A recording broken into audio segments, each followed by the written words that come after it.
Hi everyone, myself Aman and I welcome you all again in another amazing session. तो आज की class में हम पढ़ेंगे कि कोई भी अगर आपको CSV डेटा आता है तो उसको हम स्पार्क में कैसे रीड करेंगे एज अ डेटा फ्रेम.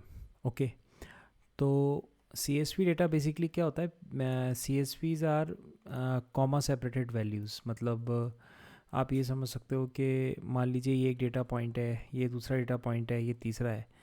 तो these all are CSV data. ठीक है, मतलब ये क्या है, कॉमा सेपरेटेड वैल्यू है. ठीक है, अब वो सेपरेटर और भी अलग डिफरेंट फॉर्म में हो सकता है. तो अगर इस टाइप का डेटा अगर आपको आता है या CSV फाइल आती है, CSV फाइल कैसे आप पहचानोगे? .csv एक्सटेंशन होता है. ठीक है, तो उस टाइप के डेटा को आप स्पार्क के थ्रू कैसे रीड करोगे, तो इसको समझते हैं थोड़ा. तो डेटाब्रिक्स पे चलते हैं. तो मैंने यहाँ पे क्या लिया है, एक सैम्पल CSV फाइल ली है. CSV फाइल का नाम है authors.csv. आपको फाइल की जो लिंक है डेटा की वो आपको डिस्क्रिप्शन में मिल जाएगी, तो आप वहाँ से ले लेना. तो सबसे पहले क्या एक तरीका है कि अगर आपको रीड करना है तो आप कैसे करोगे? तो स्पार्क में स्पार्क डॉट रीड मेथड होता है, स्पार्क डॉट रीड.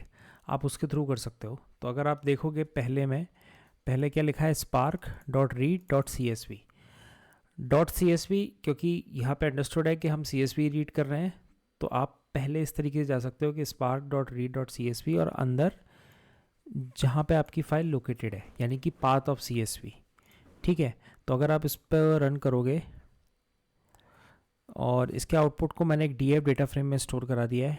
ठीक है, और अगर मैं DF डॉट शो करता हूँ तो मेरे को इस CSV के अंदर जो भी डेटा है वो पूरा डेटा मिल जाएगा. तो अगर आप देखोगे तो काफ़ी लेंदी डेटा है, ओनली शोइंग टॉप 20 रोज. तो by default DF dot show क्या होता है, वो 20 रोज शो करता है. ठीक है, यहाँ पे अगर आप देखोगे मैसेज में टॉप 20 रोज. अच्छा, अब अगर मेरे को इसको लिमिट करना है, मान लो मेरे को स्टार्टिंग के 10 रोज ही देखना है, तो मैं क्या करूँगा, मैं यहाँ पे लिमिट लगा दूंगा, अंदर 10 पुट कर दूंगा, तो ये मेरे को 10 रोज ही दिखाएगा स्टार्टिंग से. तो अगर आप देखोगे ओनली शोइंग टॉप 10 रोज. ठीक है, अब ये एक तरीका हो गया. अब इसमें अगर आप ध्यान से देखोगे इसके आउटपुट में तो आपको दिखेगा कि देखने पे ये समझ में आ रहा है कि ऑथर आईडी और ऑथर नेम आपके प्रॉपर हेडर होना चाहिए था, पर यहाँ पे उसने हेडर नहीं पकड़ पाया है, वो मतलब वो इन्फर नहीं कर पाया है हेडर. तो उसने स्पार्क बाय डिफ़ॉल्ट अपने C0 और C1 करके उसने कॉलम नेम दे दिया है. तो इस चीज़ को कैसे हैंडल करेंगे हम, कि मतलब मैं चाहता हूँ कि मेरा हेडर भी रीड हो जाए. तो उसको रीड करने के लिए क्या होगा, spark dot read dot CSV, ये तो हमें करना ही है. सेपरेटर कॉमा है इसमें, और infer schema equal to true क्या करता है इन्फर स्कीमा, कि बेसिकली बाय डिफ़ॉल्ट अगर आप ये चाहते हो कि स्पार्क आपका स्कीमा, मतलब कि जैसे कि DF डॉट प्रिंट स्कीमा करते हैं ना, तो उसमें हमें हर एक कॉलम का डेटा टाइप पता चल जाता है. तो अगर आप चाहते हो कि स्पार्क वो भी करे तो आप इन्फर स्कीमा को आप ट्रू कर सकते हो. तो बेसिकली इन्फर स्कीमा क्या करता है, इन्फर स्कीमा आपके स्कीमा को आइडेंटिफाई करता है. ठीक है, आपके डेटा में जो भी कॉलम्स हैं उसका क्या स्कीमा है उसको आइडेंटिफाई करेगा. और यहाँ पे एक अंदर ऑप्शन होता है इसी के अंदर, हेडर इक्वल टू ट्रू. तो जब भी मैं हेडर इक्वल टू ट्रू कर रहा हूँ तो इसका मतलब मैं ये बोल रहा हूँ स्पार्क से कि आप चाहिए इंटरनली हेडर को आइडेंटिफाई कीजिए. तो अगर मैं इसको रन करता हूँ तो आप आउटपुट देखोगे DF डॉट शो मैंने 10 किया है, तो इसने प्रॉपरली आइडेंटिफाई कर लिया मेरे हेडर को. ठीक है, इसने प्रॉपरली आइडेंटिफाई किया मेरे हेडर को. दूसरा तरीका, तो पहला तरीका क्या हो गया, पहला तरीका हो गया spark dot read dot CSV, और हेडर आइडेंटिफाई करना है तो हेडर इक्वल टू ट्रू करो. अगर आप हेडर इक्वल टू फॉल्स करोगे ना, सपोज अगर मैंने इसी में ही मैंने किया हेडर इक्वल टू फॉल्स. ठीक है, मैं फॉल्स कर देता हूँ. तो अब देखिए, अब फिर वही पुराने तरह का आउटपुट आएगा, तो ये हेडर आइडेंटिफाई नहीं करेगा. अच्छा, infer schema equal to true है इसमें. तो अगर मैं अगर DF डॉट प्रिंट स्कीमा किया, ठीक,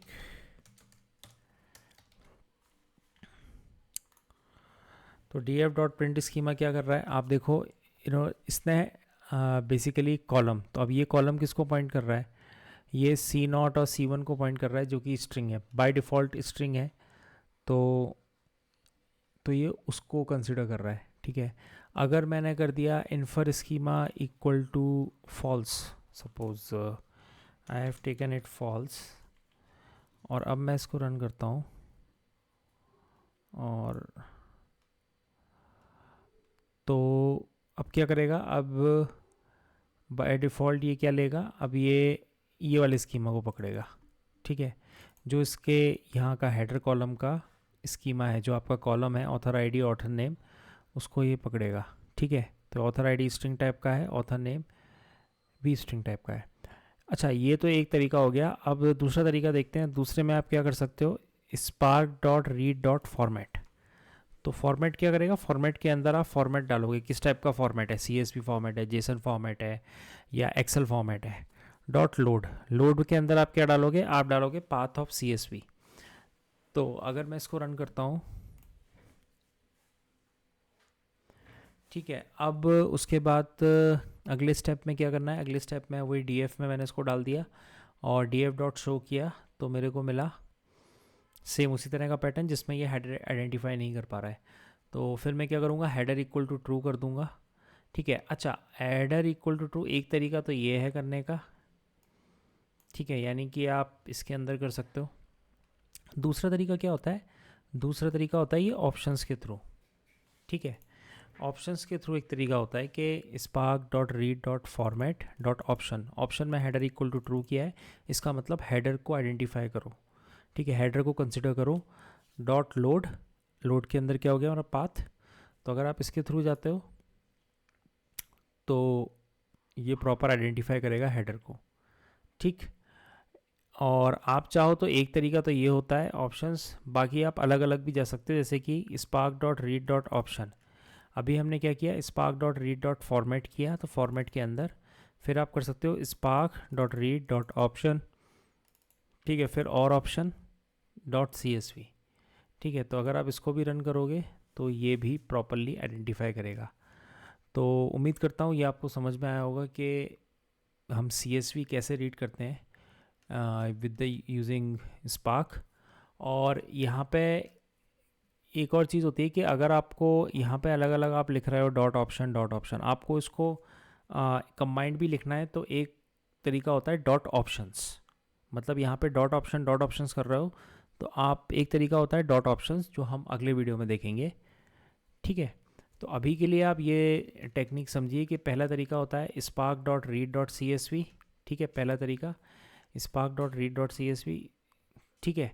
दूसरा तरीका क्या होता है, spark dot read dot format, ठीक है, spark dot read dot format, यानी ये वाला तरीका, ठीक है। और यही तरीका होता है। और तीसरा तरीका आप ये सकते हो, spark dot read dot CSV dot options आते हैं, जिसमें आप हेडर, इन्फर स्कीमा और भी अलग अलग पैरामीटर्स जो होते हैं वो आप इंक्लूड कर सकते हो, ठीक है। और DF dot show by default कितना 20 रोज़ दिखाएगा, और अगर आपको लिमिट करना है तो आप अंदर वैल्यू पुट कर सकते हो, ठीक। तो उम्मीद करता हूँ ये आपको समझ में आया होगा। सो थैंक्स फॉर वॉचिंग, मिलते हैं अगले लेक्चर में। Thank you.